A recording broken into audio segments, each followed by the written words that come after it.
여러분은 인생을 살아오시면서 우리의 많은 감정들 가운데 가장 많이 느끼는 감정이 무엇인가 한번 생각을 해 보시길 바랍니다. 기쁨이라는 감정도 느끼는 분이 계실 것이고, 사랑을 느낄 때도 계실 것이고, 근데 요즘 드는 생각에 현대인들이 가장 많이 느끼는 감정이 무엇일까라는 질문을 던져봤을 때에 아마 분노라는 감정을 가장 많이 느끼지 않을까라는 생각을 가져봅니다. 한 번은 영상을 본 적이 있는데 마트에서 주차를 하는, 외국입니다. 우리나라가 아니고 외국인데 마트에서 주차하는 그 영상을 본 적이 있습니다. 그래서 어떤 여자분이 이제 차들이 쭉 있는데 한 곳이 비어 있는 걸 확인하고 앞으로 왔다가 이제 후진 주차를 하려고 좀 차를 빼서 후진 주차를 딱 하려고 그러는데 그 사이에 다른 남자가 휙 와가지고 전면 주차를 해서 확 끼어드는 그 장면이 있었어요. 근데 놀라운 장면은 이 여자가 여자분이 문을 탁 열고 보더니 다시 문을 올리고 앞으로 쑥 가시는 거예요. 예. 끝났나 보다 싶었는데 삥 둘러와가지고 이쪽에 와서 주차있는 차를 팡 박아가지고 또 팡 박대 몇 번 박아서 저 앞으로 밀어내고 자기 차를 탁 주차하고 당당하게 마트에 들어가는 모습을 봤습니다. 굳이 그렇게까지 해야 될 일일까? 누구만 손해입니까? 자기만 손해잖아요. 차 고쳐야 되고, 또 법적인 다툼도 해야 되고. 그런 모습을 보면서 참 이 분노를 참는 것이 쉽지 않는 시대에 우리가 살아가고 있구나라는 생각을 가져봅니다. 요즘은 뉴스를 봐도 유튜브를 봐도 화날 일이 참 많은 것 같습니다. 불합리, 불법, 거짓, 속임, 이제 이런 것들이 만연화되어진 세상을 우리가 살고 있는데 그런 것을 볼 때마다 마음이 상할 때가 너무 많이 있다는 것이죠. 분노가 우리 가운데 일어나는 때가 많이 있는 것입니다. 그 외에서도 삶 가운데 자잘한 일을 가지고도 우리는 화를 내는 경우가 참 많이 있는 것을 보게 됩니다. 분노는 우리의 본능적으로 올라오는 가장 기본적인 감정 중에 한 가지입니다. 그래서 분노하는 것 가지고 나쁘다라고만은 얘기할 수가 없는 것 같습니다. 성경에도 보면 분노에 대한 기록이 너무너무 많이 등장을 합니다. 여러분, 성경에 여러분이 제일 먼저 생각나시는 가장 첫 번째 분노가 누구의 분노입니까? 성경에 제일 먼저 등장하는 분노. 그죠? 유명한 사건이죠. 가인의 분노를 꼽을 수가 있을 것입니다. 창세기 4장에 보면 가인과 아벨이 하나님 앞에 제사를 드리지 않습니까? 근데 가인은 그가 농사꾼이었기 때문에 농사한 그 곡물을 가지고 수확물을 가지고 그 제물로 하나님 앞에 제사를 드렸고, 아벨은 양치는 자였기 때문에 양의 그 첫 새끼와 기름으로 하나님 앞에 제사를 드리게 되었습니다. 그런데 하나님께서 아벨과 그의 제물은 받으셨으나 가인과 그의 제물은 받지 아니하셨다 말씀하고 계십니다. 그때 가인의 심경에 변화가 오게 됩니다. 감정의 변화가 오게 되죠. 성경은 이것을 어떻게 표현하고 있냐면 가인이 몹시 분하여 안색이 변하니 이렇게 표현하고 있습니다. 자기 제사를 받아주시지 아니하시는 이 상황을 놓고 가인이 몹시 화가 났다는 것입니다. 얼굴색이 아마 울그락불그락 아마 그랬을 것 같습니다. 그래서 가인의 마음 가운데 분노가 생기게 되었다라는 것이죠. 그런데 그 분노로 끝났으면 좋겠는데 그 분노가 표출되어지는데 어떠한 방법으로 표출되어집니까? 바로 자기 동생 아벨을 쳐 죽이는 살인이라는 이 죄로 이 분노가 표출되어지는 것을 보게 되는 것입니다. 참 안타까운 일인 것이죠. 또 성경에 보면 이 출애굽기에 모세라는 인물이 나옵니다. 여러분, 유명한 사람이죠. 여러분, 우리가 아는 모세가 어떤 사람인지 여러분 위대한 사람, 능력 있는 사람 이렇게 모세를 생각할 수도 있습니다만은 민수기 12장 3절에 보면 모세를 이렇게 표현을 하고 있습니다. 이 사람 모세는 온유함이 지면의 모든 사람보다 더하더라. 모세를 하나님께서 평가하실 때에 모세가 얼마나 온유한 사람인지 이 땅에 있는 어떤 사람보다도 더 온유한 사람, 가장 온유한 사람이 모세다. 여러분 믿어지십니까? 능력 행하고 그러면 막 혈기도 있고 애굽에 있을 때 왕자를 있을 때 쳐 죽이고 막 이런 일도 있지 않았습니까? 그래서 모세는 좀 다혈질적이고 좀 이런 사람이라고 생각했는데 하나님은 모세를 평가할 때에 이 땅에 있는 어떤 사람보다도 온유함이 더한 사람, 온유의 끝판왕, 그러면 모세라고 이렇게 평가를 하고 있다라는 것이죠. 근데 이스라엘 백성들이 이제 출애굽을 해서 신광야의 가데스에 이르게 되었을 때에 백성들이 모세를 향해서 원망합니다. 왜 원망하느냐? 물이 없다는 거예요. 마실 물이 없다고 우리를 이대로 끌고 나와서 이 광야에서 죽게 하느냐라면서 모세를 막 원망을 하니까 이 모세가 자기 방법은 어쩔 수 없잖아요. 그래서 하나님 앞에 엎드립니다. 하나님 어떻게 합니까? 백성이 목마르다고 이렇게 원망하고 불평하는데 하나님 어떻게 해야 되겠습니까? 라고 엎드려서 기도했더니 하나님께서 뭐라고 말씀하십니까? 반석을 명하여 물을 내라. 이렇게 하나님께서 모세에게 명령을 하셨습니다. 그러니까 사실 이스라엘 백성들이 출애굽에서 홍해를 딱 맞닥뜨릴 때부터 시작해서 이스라엘 백성들은 항상 뭐가 있었냐면 불평, 불만, 원망이 끊이질 않았습니다. 홍해 앞에서 가로막혀서 건너가지 못하고 뒤에는 바로의 군대가 쫓아오고 그러니까 우린 여기서 죽게 하겠느냐. 그때부터 시작해서 홍해를 건너고 광야 40년을 갈 동안 이스라엘 백성들이 계속해서 끊임없이 원망하고 불평하고 이런 모습들이 계속되어지는 것을 우리 성경에서 발견하게 됩니다. 그러니까 가데스에 와서도 물이 없다고 원망하니까 안 그래도 그 전에 애굽에 출애굽할 때부터 쌓였던 그 모세의 마음 가운데 있는 그 마음의 분노, 맨날 불평하고 원망하고 짜증내고 그러니까 모세도 지금 쌓였어요. 가득가득 쌓였는데 이 가데스 와서 물이 없다라고 얘기했을 때 어쨌든 하나님 앞에 기도를 해서 물을 낼 수 있는 방법을 지시는 받았습니다. 그런데 그동안 쌓여 있었던 그 마음의 분노가 폭발을 한 거예요. 그러면서 모세가 이스라엘 백성들에게 뭐라고 얘기를 하냐면 민수기 20장 10절 말씀에 이 반역한 너희여 들으라. 우리가 너희를 위하여 이 반석에서 물을 내랴. 이렇게 얘기를 했습니다. 좀 더 이것을 쉽게 번역을 하면 이 말도 안 듣는 것들아 뭐 이런 표현인 것이죠. 반역했다는 얘기가 하나님 뜻을 거스리고 불순종하고 하나님은 약속의 땅 가나안으로 데려가려고 그러시는데 뭐 하면 돌아가려고 그러고 그래서 반역한 너희들아 이렇게 얘기를 하고 있는 것이죠. 그러면서 이 말도 안 듣는 너희들을 위해서 우리가 물까지 내야 되겠느냐. 모세가 이렇게 얘기했다라는 것이죠. 내가 너희들을 위해서 물까지 내야 되겠느냐. 이래 하면서 하나님 뭐라고 얘기하셨습니까? 반석을 명하여 물을 내라 라고 말씀하셨는데 그동안 쌓여있던 그 혈기가 한꺼번에 폭발하면서 내가 너희들을 위해서 물까지 내야 되겠느냐 그러면서 명하지 않고 가지고 있는 지팡이로 반석을 2번 두들겼습니다. 내리쳤다는 거죠. 혈기를 부린 것입니다. 분노하면서 반석을 쳐서 물을 내게 됩니다. 근데 그때 그 딱 한 번의 분노, 그 한 번의 혈기로 말미암아 모세가 그렇게 들어가고 싶었던 약속의 땅 가나안에 들어가지를 못하게 됩니다. 그의 온유함이 이 땅에 있는 모든 사람들보다 가장 뛰어난 사람이라고 칭찬받았던 그 모세가 그 딱 한 번의 혈기 때문에 하나님 앞에 보이는 그 혈기 때문에 그 분노 때문에 그가 약속의 땅 가나안에 들어가지 못하고 그냥 바라만 보고 죽는 그런 안타까운 결과를 맞이하게 된다는 것이죠. 이렇게 봤을 때 분노는 악한 사람이든지 아니면 온유한 사람이든지 정도의 차이가 있을 뿐입니다. 표현되어지는 정도의 차이와 방식이 다를 뿐이지 누구든지 이 분노의 감정에서 자유로울 수 있는 사람은 한 사람도 없다라는 것을 우리에게 교훈하고 있습니다. 그런데 이 분노는 그 주는 결과가 파괴력이 엄청나다라는 것입니다. 앞서 살펴본 것처럼 가인은 사람을 죽이는 살인으로 그 분노가 나타났습니다. 또는 자기 자신을 파멸에 이르기도 합니다. 또는 공동체를 어려움에 빠뜨리기도 하는 것이 바로 이 분노의 감정인 것입니다. 그래서 우리는 이 분노의 감정을 잘 다스려야 하는 것입니다. 잠언 16장 32절 말씀에 이렇게 기록이 되어 있습니다. 노하기를 더디하는 자는 용사보다 낫고 자기 마음을 다스리는 자는 성을 빼앗는 자보다 나으니라. 노하기를 더디하는 자, 분을 잘 참는 자, 이 사람은 아무리 싸움을 잘하는 용맹한 군인보다도 분을 잘 참는 사람이 더 낫다라는 것입니다.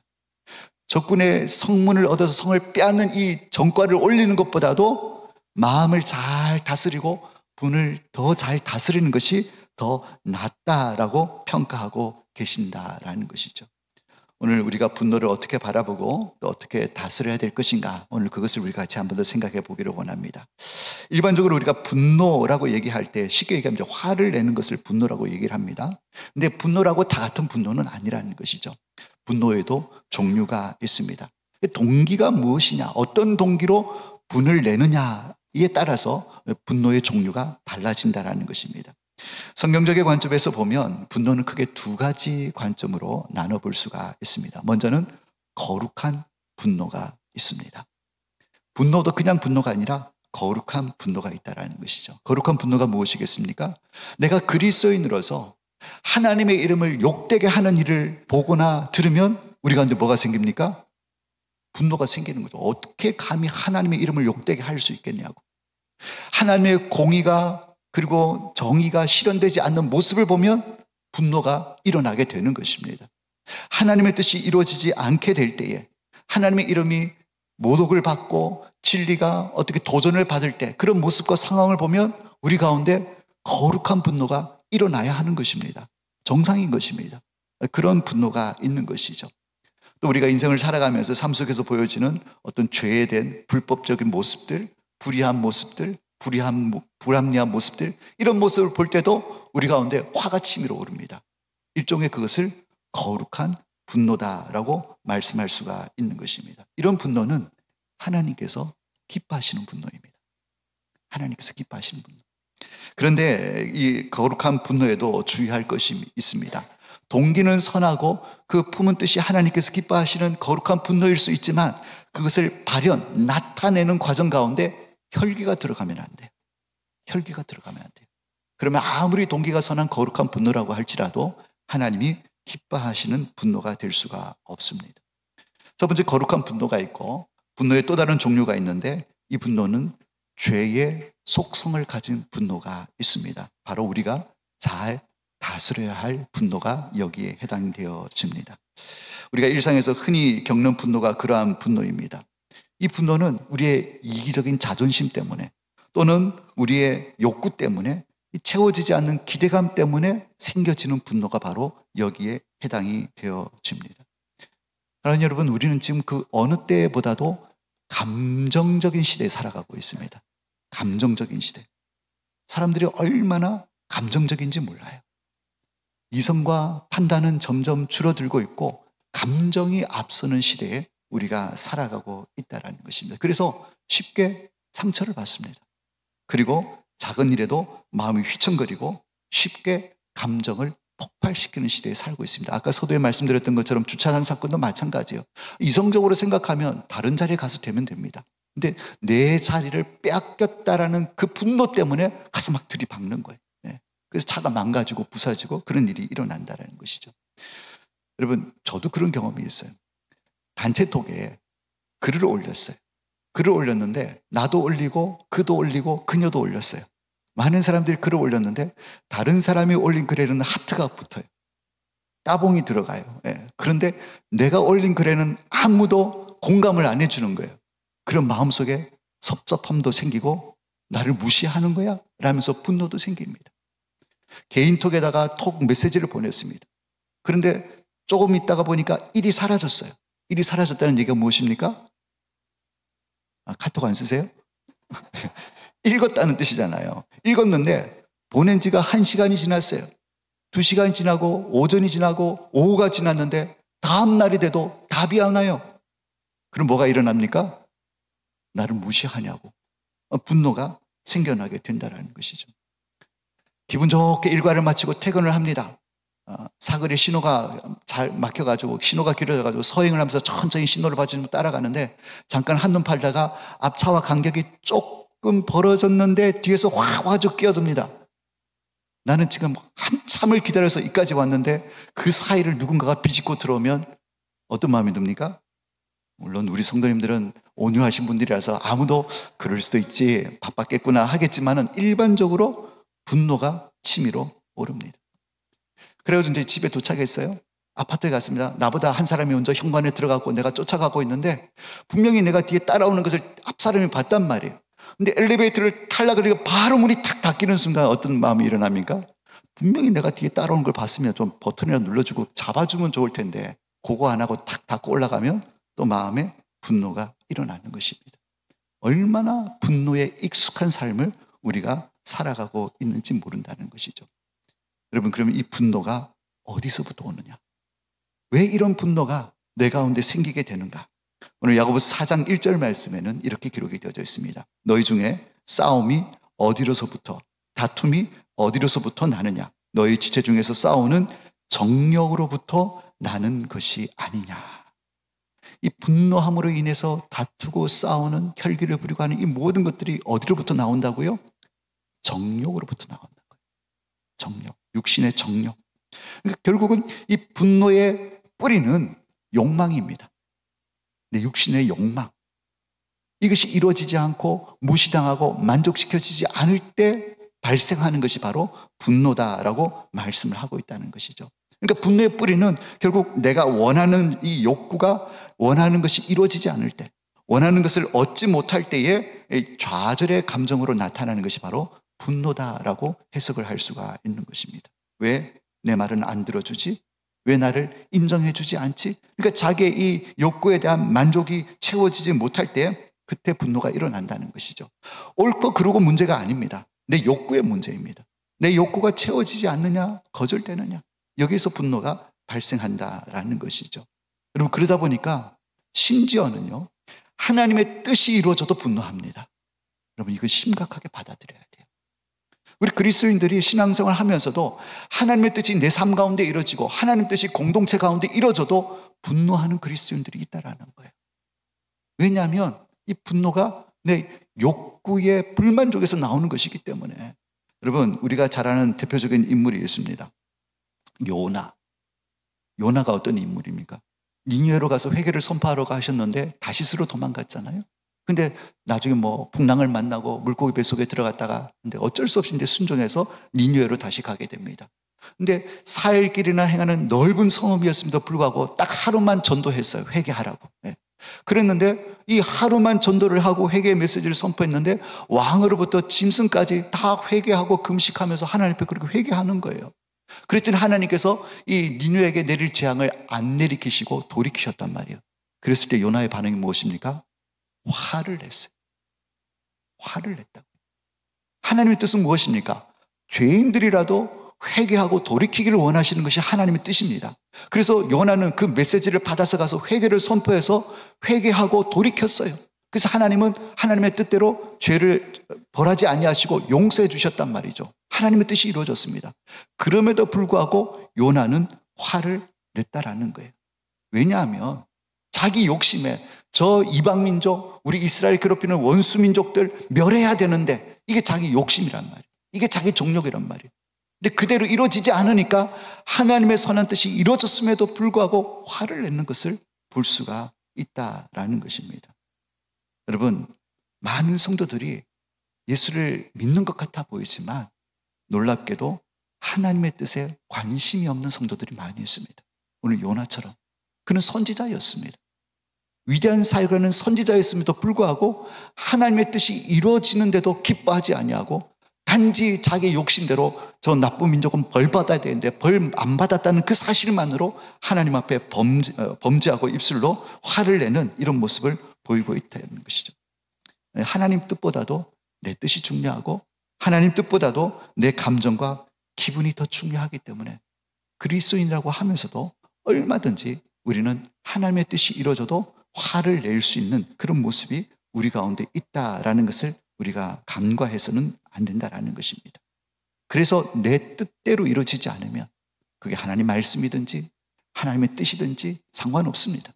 내 욕심대로 내가 원하는 대로 안 되면 분노하는 것입니다. 또 분노가 왜 나느냐? 내가 원하는 것을 얻지 못할 때도 분노가 생기지만은 내가 원하지 않는 일을 겪을 때도 분노가 생깁니다. 내가 원하지 않는 것을 얻지 못할 때, 내가 원치 않는 일을 하게 될 때, 그때도 분노가 생긴다는 것이죠. 여러분, 여기 중요한 초점이 있습니다. 기준이 무엇입니까? 내가라는 것입니다. 내가. 결국 분노의 중심에 누가 있습니까? 내가 있습니다. 내가. 여러분, 하나님 말씀도 중심이 아닙니다. 기준이 아닙니다. 공동체의 유익도 기준이 아닙니다. 딱 한 가지, 나입니다. 내 마음에 안 들면, 내 기분 상하고 내 욕심이 안 채워지면 분노가 나올 수밖에 없다라는 것입니다. 분노의 근본 뿌리는 내 욕망, 내 욕심이 이루어지지 않을 때 생기는 이 좌절의 감정의 폭발, 이것이 분노다라는 것을 우리가 직시할 수 있어야 하는 것입니다.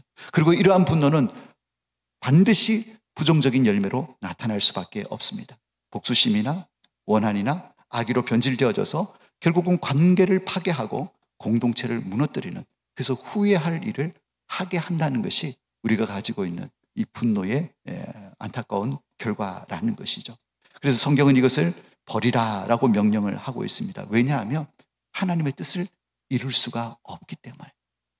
우리는 이 혈기하는 이 분노, 우리 정욕의 근간 이 분노를 반드시 뿌리 뽑아서 던져버릴 수 있어야 하는 것입니다. 여러분, 분노를 보면 우리는 한 가지 중요한 사실을 깨달아야 합니다.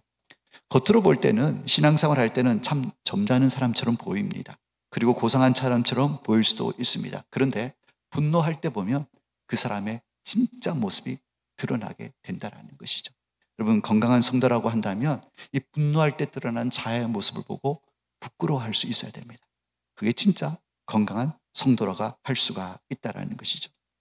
그런데 이 분노는 처음부터 죄가 되는 것은 아닙니다. 여러분, 분노는 죄가 아닙니다.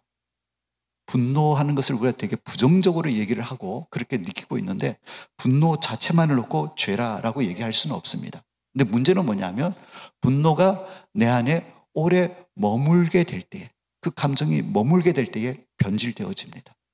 죄 짓는 일로 변질되어지기 때문에, 그래서 아예 분노하지 말 것을 우리가 요구하고 또 요청하고 있다는 것이죠. 오늘 본문 말씀에 사도 바울이 이렇게 얘기를 합니다.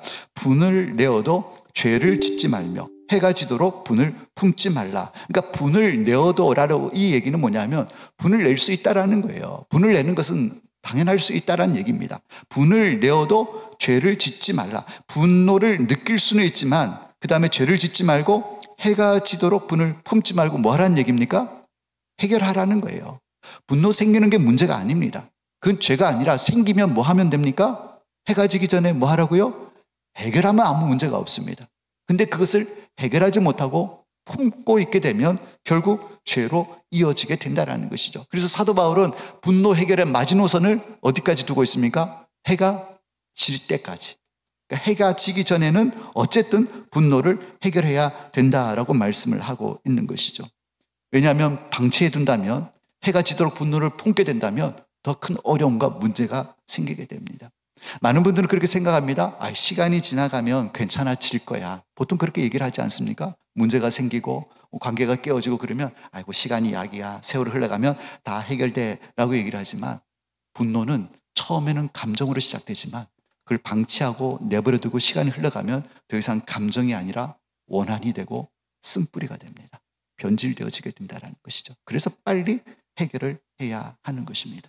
여러분, 왜 빨리 해결해야 됩니까? 먼저는 이 분노를 우리 마음에 해가 지도록 품고 있게 되면 마귀에게 틈을 주는 일이 생기기 때문에 그렇다는 거죠. 마귀에게 틈을 주는 것. 마귀에게 틈을 주지 말라. 오늘 27절에 말씀하고 있지 않습니까? 이 틈이라는 헬라어 단어를 보면 이 틈이 가지고 있는 의미는 뭐냐면 장소, 그리고 영역, 발판, 이런 의미를 갖고 있습니다. 그러니까 우리가 분노가 확 일어났을 때에 이 분노를 빨리 해결하지 않고 두게 되면 우리 마음에 마귀가 발을 들일 수 있는, 마귀가 자리를 잡을 수 있는 장소, 틈을 제공한다라는 거예요. 결국 분노가 우리 안에 마귀가 들어올 수 있는 당위성을 허락한다는 것입니다. 근거를 제공한다라는 거예요. 우리 안에 마귀가 자리 잡을 수 있는 장소가 바로 분노를 통해서 일어난다라는 것입니다. 여러분, 부부싸움 다들 하시죠, 그죠? 저희 부부도 부부싸움 합니다. 부부싸움을 하는데, 부부싸움을 해서 해가 지기 전에 해결하면 괜찮습니다. 네, 해가 지기 전에 해결을 안 해보니까 다음날이 어색해집니다. 다음날이 어색해지고 어쨌든 말도 하고 싶지 않고, 사실 하기 싫어서 하고 싶지 않은 게 아니라 전날 해결되지 못한 그 찝찝함 때문에, 또 자존심 때문에 또 말을 건네면 괜히 지는 것 같고, 그래가지고 이걸 묻고 계속 가게 되는 거예요. 근데 그러면 그 사이에 틈이 벌어지게 되는 것입니다. 밤새도록 그 문제를 해결하지 않고 잠자리에 들게 되면 그 틈 사이로 마귀가 들어와서 계속 우리 귀에 속삭이는 것입니다. 야, 아내가 널 무시했어. 너는 피해자야. 절대로 네가 먼저 잘못했다고 얘기하지 마. 아내가 얘기해야 그때 절대 네가 얘기하지 마. 이렇게 자꾸 속삭이는 거예요. 결국 그렇게 되면 어떻게 됩니까? 관계가 소원해지게 되는 것입니다. 마음이 다치게 되는 것입니다. 그때 밤이 넘어가게 되면 이제는 분노가 감정이 아니라 관계 사이에 벽이 되어버리는 게 되는 것입니다. 그래서 이 벽을 허물기가 너무너무 쉽지 않다라는 것입니다. 이 분노가 마귀의 통로가 되게 되면 기도도 막힙니다. 그리고 예배의 은혜도 사라지게 됩니다. 공동체 안에서 어려움을 주기도 합니다. 그러니까 이 분노의 문제가 감정의 문제에서 죄로 문제로 변질되는 것은 결코 많은 시간이 걸리지 않습니다. 그래서 오늘 사도 바울은 해가 지기 전에 빨리 그것을 해결해라 라고 우리에게 권면을 하고 있는 것입니다. 그리고 영적인 문제만 있는 것이 아닙니다. 심리적인 문제, 육체적인 문제도 이 분노로 인해서 일어나게 됩니다. 여러분, 화병이라는 게 있습니다. 우리 어르신들 화병 많으시잖아요. 우리 어르신 세대 가운데. 이 화병이 무엇입니까? 분노는 치밀어 오르는데 표현할 길은 없고 마음으로 삭히다 보면 결국 그게 이제 병으로 드러나는 게 화병이라고 다들 얘기를 합니다. 여러분, 만성적인 분노는 스트레스 호르몬을 분비를 한다 그래요. 그러면요, 혈관도 좁아지게 되고 혈압도 높아지게 되고 심혈관에 어떤 질병도 오게 된다는 것입니다. 여러분, 그래서 드라마 보면 회장님들이 막 자녀들한테 막 호통치다 이러면서 넘어지는 이유가 뭡니까? 분노에 인한 부작용인 거예요. 건강에 위험도 온다라는 것입니다. 여러분, 분노를 계속 쓰면 여러분, 우리 이성 판단, 이 대뇌엽에 있는 전두엽에 있는 이 부분의 기능이 약해지게 된대요. 그리고 또 관계도 어려워지게 됩니다. 여러분, 분노가 자꾸 치밀은 사람은 사회성이 떨어지게 되잖아요. 그러니까 사람들과 관계도 나빠지게 되고 공동체 안에서도 관계성도 무너질 수밖에 없다라는 것이죠. 그러니까 결국 이 분노를 하게 되면 상대방도 죽이는 게 되지만 더 큰 문제는 무엇입니까? 자기 자신을 병들게 하고 죽이는 것이기 때문에 우리는 빨리 이 분노에서 벗어날 수 있어야 된다라는 것입니다. 그렇다면 이 분노를 어떻게 벗어날 수가 있는가? 어떻게 해결할 수 있는가? 먼저 이 분노의 동기를 잘 살펴야 되는 거예요. 분노가 두 가지 종류가 있다고 했습니다. 거룩한 분노가 있고 죄의 속성을 가진 분노가 있다고 했습니다. 내가 왜 지금 화를 내고 있지? 이게 하나님의 영광을 가려지고 불법과 부정하는 이 일들 때문에 내가 분노하고 하나님의 이름의 욕을 먹고 진리가 도전을 받고 이런 것 때문에 분을 내고 있는지, 단지 내 육신의 욕심이 만족을 채우지 못함으로 인해서 나오는 감정적인 분노인지를 먼저 잘 분별해야 하는 것입니다. 그래서 회개할 것은 회개하고 또 밀고 나갈 것은 밀고 나갈 수 있는 방향성이 왜 이 분노가 생기게 되는가라는 동기를 파악하게 될 때에 문제 해결로 접근할 수가 있다라는 것입니다. 그리고 이 분노를 해결할 수 있는 좋은 방법 한 가지는 뭐냐면 일단 멈추십시오. 일단 멈추라고요. 모든 것을 멈추십시오. 분노가 탁 일어나게 될 때 학자들이 연구를 할 때에 이 분노 호르몬이 지속되는 시간이 15초라고 합니다. 그런 자료를 봐서 15초. 이 분노의 호르몬이 팍 발생해가지고 막 화를 막 내고 싶을 때 그걸 감정을 지속시키는 이 호르몬의 분비가 15초 동안 유지가 된다고 합니다. 그러니까 우리는 요 15초만 잘 참으면 막 화가 치밀어 오를 때 폰을 꺼내가지고 톡 막 이러면 안 돼요. 15초 동안 눈 감고 15초, 1, 2, 3, 4, 15초 동안 있으면 그 감정이 사그라든다라는 거예요. 막 말이 이만큼 올라왔을 때도 15초 동안만 입을 딱 다물고 있으면 그 호르몬 분비 효과가 떨어진다는 거죠. 그러면 평정심을 찾게 된다라는 것입니다. 그러니까 실수하거나 후회할 일을 하지 않을 기회가 된다라는 것이죠. 15초만 좀 잘 참으시길 바랍니다. 그러면 분노를 다스릴 수가 있습니다. 그리고 진실한 말을 하십시오. 사랑 안에서 진실한 말을 해야 된다는 거예요. 이 분노를 유발한 사람을 찾아가가지고 진실을 얘기해야 되는 거예요. 감정을 얘기하는 게 아니고 진실을 얘기하는 것이죠. 그러면서 사실 힘들었다. 이런 일들 때문에 이런 일이 일어났는데 관계 회복을 내가 원한다. 라는 이런 마음으로 대화를 해야 하는 것입니다. 찾아가서 감정을 바라고 막 내 기분 상태를 얘기하고 이러면 감정이 더 격해지면서 관계가 더 어려워지게 되는 것입니다. 그래서 진실을 얘기할 필요가 있습니다. 그래서 함께 문제를 해결해 나아가려고 하는 방향으로 대화를 시도를 해야 된다는 것이죠. 그래서 부부가 싸웠다. 그러면 당신 말이 맞아. 사실 나도 감정이 앞섰는데 미안해요. 이렇게 한마디를 툭 던지는 거예요. 그리고 자녀들하고 관계가 안 좋아졌다. 내가 화를 내서 자녀들과 관계가 소복해졌다. 아빠가 미안해 라고 이 한마디를 던지는 것입니다. 이 짧은 한마디가 이 마귀가 비집고 들어온 틈을 메워줄 수 있는 열쇠가 된다는 거예요. 되게 그 말을 꺼내기가 어색합니다. 어렵습니다. 부담스럽습니다. 그러나 그 말을 딱 내뱉는 순간 마귀가 비집고 들어올 틈을 해결하는 열쇠가 된다는 거예요. 그리고 감정은 하나님 앞에 나와서 푸시기를 바랍니다. 여러분, 흔히들 우리가 억누르라고 참으라고 얘기를 많이 합니다. 여러분, 분노의 감정은 참아서는 안 됩니다. 내뱉어야 되는 것입니다. 근데 대상을 바로 해야 됩니다. 대상을 분노를 유발한 사람에게 대해서 푸는 것이 아니라 누구에게로? 하나님께로 이 분노의 감정을 풀어야 하는 것입니다. 계속 누르고 누르면 언젠가는 폭발하게 되어져 있습니다. 그래서 건강한 성도는 이 분노의 감정을 하나님 앞에서 풀어야 하는 것입니다. 여러분, 시편에는 많은 기자들, 우리가 욥기 강해를 이제 하고 있는데, 새벽기도 욥기 강해를 하고 있는데, 여러분, 욥도 어떻게 보면 믿음 없는 것 같은 대화를 하는 것을 보게 됩니다. 그러나 욥은 자신의 있는 그대로를 하나님께 다 소연을 합니다. 이 감정을 하나님께 내놓았다라는 것이죠. 여러분, 오늘 오후에 이제 우리 사무엘상 강해를 또 하게 될 텐데, 이제 첫 시간입니다. 거기 보면 한나라는 인물이 나옵니다. 이 한나, 분나라부터 공격당합니다. 얼마나 서럽겠어요. 자기는 자식도 못 낳는데. 근데 그 분노의 감정, 그 마음의 상처, 이거를 분나와 같이 막 머리채 잡고 싸우고 그러지 않았어요. 남편한테 가서 당신이 그래가지고 내가 아기를 못, 이러지 않았습니다. 누구한테 들고 갔습니까? 절기 때마다 성전에 올라가서 하나님 여호와전에 올라가서 기도했습니다. 그리고 자기의 모든 처지와 상황과 형편을 하나님께 그대로 아뢰는 것을 볼 수가 있다는 것이죠. 여러분, 분노는 참는 것이 아닙니다. 분노는 내질러야 합니다. 발산해야 합니다. 그러나 대상을 바로 하십시오. 사람이 아니라 하나님께 쏟아야 하는 것입니다.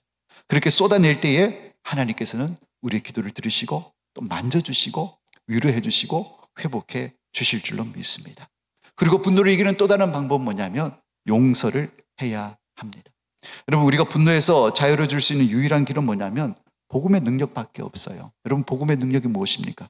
모든 인간의 죄를 대신 짊어지시고 십자가에 못 박혀 죽으심으로 말미암아 모든 죄를 사하여 주신 하나님의 사랑이지 않습니까? 그럼 우리가 분노를 이길 길도 다른 길이 없어요. 용서하는 길밖에 없습니다. 여러분, 남을 용서한다는 거, 나에게 분노를 유발시킨 그 사람을 용서한다는 거 결코 쉬운 일이 아닙니다. 그러나 예수님을 생각해 보시길 바랍니다. 십자가에서 죽으신 예수님은 모든 분노, 모든 배신, 모든 억울함을 다 품으셨습니다. 그러시면서 예수님께서 하신 말씀이 무엇입니까? 아버지요, 저들의 죄를 용서해 달라고. 이게 예수님의 기도지 않습니까? 여러분, 예수님은 용서하기로 결단하신 것입니다. 여러분, 여기에 포인트가 있습니다. 여러분, 분노의 문제를 해결할 때 특별히 용서해야 된다고 하는데 내가 감정적으로는 절대 용서할 수가 없습니다. 주님, 저 인간은 내가 도저히 용서할 수가 없습니다 라는 생각이 들 때 우리는 뭘 생각해야 됩니까? 나 같은 죄인까지도 참으신 주님의 십자가를 생각하면서 우리도 주님처럼 의지적으로 용서하려고 결단을 해야 되는 것입니다. 여러분, 용서는 감정이 아닙니다. 감정으로 해서는 절대로 상대를 용서할 수 없습니다. 용서는 의지고 결단입니다. 하나님, 제가 용서하기로 하겠습니다. 제가 용서하겠습니다 라고 마음은 그렇지는 않지만 입술로 의지적으로 용서를 내뱉는 것, 여러분, 거기에서 치료와 회복의 역사가 일어나는 줄로 믿습니다. 그리고 무엇보다도 중요한 것은 성령님을 의지해야 한다는 것이죠. 그리고 오늘 본문이 속해 있는 본문이 에베소서 4장인데 에베소서 4장의 가장 큰 결론 핵심은 뭐냐면 성령을 근심하게 하지 말라라는 것이 주제입니다. 성령을 근심하게 하지 말라. 여러분, 우리의 자제력, 우리 의지만 가지고는 여러분 분노를 이길 수가 없습니다. 그래서 우리는 성령님의 도우심이 필요한 것입니다. 우리가 아는 유명한 말씀인 스가랴 4장 6절 말씀에 이는 힘으로도 안 되고 능으로도 되지 않고 오직 나의 영으로, 성령으로 된다라고 말씀을 하고 있습니다. 용서하는 것 내 힘과 능력으로 안 됩니다. 누가 도와주셔야 합니까? 성령님이 도와주셔야 하는 것입니다. 그래서 분노가 치밀어 오를 때 뭘 해야 되냐면 기도해야 합니다. 성령님께 기도해야 됩니다. 성령님, 은혜를 베풀어 주세요. 제 감정으로는 도무지 용서할 수가 없는데 용서할 마음도 주시고 의지적으로 용서할 수 있도록 도와주세요 라고 성령님의 도움을 구하면 성령님께서 우리의 기도를 들으시고 역사해 주실 줄로 믿습니다. 성령님이 역사하시면 내 안에 억눌렸던 감정이 치유가 되고 분노가 떠나가는 이런 역사가 일어나게 될 줄로 믿습니다. 말씀을 정리하고자 합니다. 분노, 누구에게나 일어날 수 있는 감정입니다. 그러나 중요한 것은 이 분노를 오래 품고 있게 된다면 파괴하는 불이 되어서 관계도, 공동체도, 자신도 망하게 하는 안타까운 자리에 이르게 되는 것입니다. 그래서 이 분노를 품을 것인가, 해결할 것인가를 선택해야 하는 것입니다. 오늘 사도 바울은 해가 지기 전에 해결하라, 분노를 풀어라 라고 우리에게 권면하고 있는 것입니다.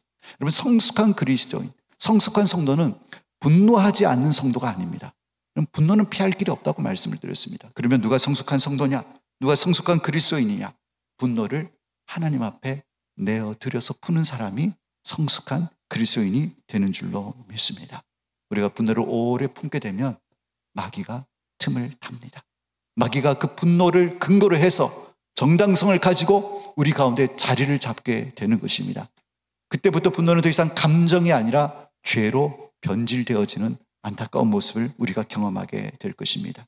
분노를 우리 하나님께 내어드림으로 말미암아 의지적으로 또 성령 하나님을 의지해서 용서를 결단하시기를 바랍니다. 그러면 성령 하나님께서 우리로 하여금 분노를 다스릴 수 있는 힘과 능력을 허락해 주실 줄로 믿습니다.